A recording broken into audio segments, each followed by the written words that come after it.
Donc Jean-Claude Bélanger, je suis le secrétaire général des Compagnies du Devoir. Les Compagnies du Devoir, c'est quoi aujourd'hui? C'est une association qui accueille 30 métiers et 10 000 jeunes.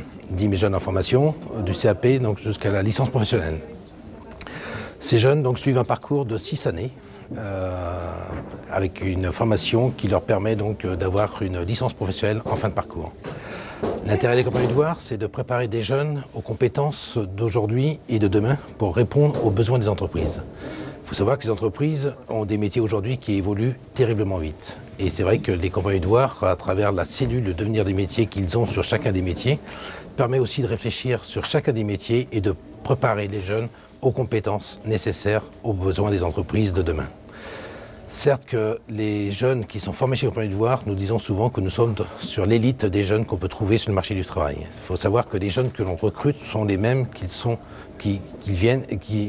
sont des jeunes qui viennent de toute structure de formation, qui viennent chez nous dans un autre CFA, ce sont les mêmes jeunes. Sauf que ce que l'on leur propose, c'est une formation qui correspond aux besoins réels de ce que les entreprises ont à travers les activités qu'elles ont à exercer et dont la main-d'œuvre doit être toujours au rendez-vous pour pouvoir être au rendez-vous auprès des entreprises.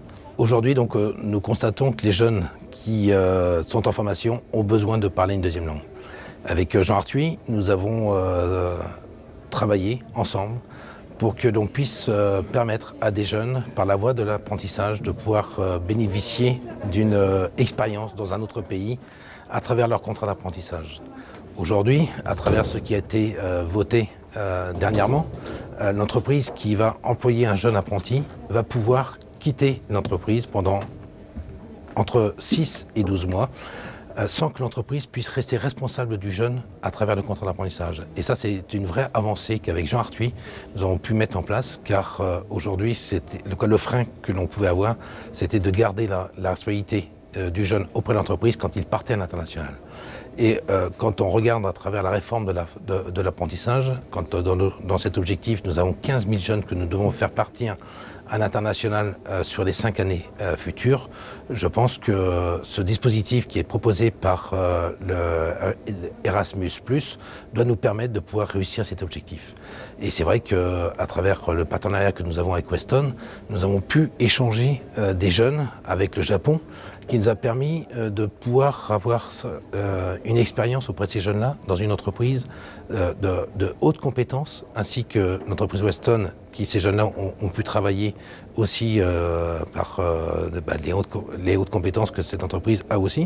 Et c'est vrai qu'avoir deux entreprises de ce niveau-là, qui permet à des jeunes d'avoir deux expériences dans deux pays différents, c'est permettre à un jeune d'avoir des acquisitions de compétences différentes et d'être un bon professionnel en fin de parcours. L'international, pour nous, c'est une clé de réussite, car tous les jeunes qui sont chez les Compagnies du Devoir ont l'obligation d'aller une année à l'international. Et c'est vrai que ce qui est proposé par le dispositif à travers l'apprentissage de pouvoir partir à l'international est un vrai moyen pour donner goût à un jeune de partir à l'international ensuite pour pouvoir se perfectionner, soit au niveau de sa langue, soit au niveau professionnel. Et certes que quand on a cette envie de voyager, par l'apprentissage, ça donnera certaines clés à ces jeunes pour pouvoir aussi avoir d'autres expériences à l'international.